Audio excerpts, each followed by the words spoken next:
క్రీడల ద్వారా leadership, team work లాంటి లక్షణాలు పెంపొందుతాయని ప్రకాశం జిల్లా ఎస్పీ దామోదర్ అన్నారు. హోదాలు మరిచి అందరూ సమానమనే భావన మరియు స్నేహ స్వభావము, సమిష్టి తత్వము పెంపొందడానికి క్రీడలు ఎంతో దోహదం చేస్తాయని ఎస్పీ అన్నారు.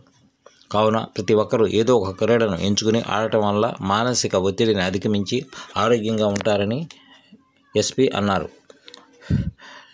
ఒంగోలు సబ్ డివిజన్ పోలీసు అధికారుల జట్టు నిర్ణీత 10 ఓవర్లలో 3 వికెట్లు కోల్పోయి 94 పరుగులు చేసింది. అనంతరం 95 పరుగుల లక్ష్యంతో బరిలోకి దిగిన జిల్లా హెడ్ క్వార్టర్స్ జట్టు 9 ఓవర్లలో 4 వికెట్లు కోల్పోయి లక్ష్యాన్ని ఛేదించింది.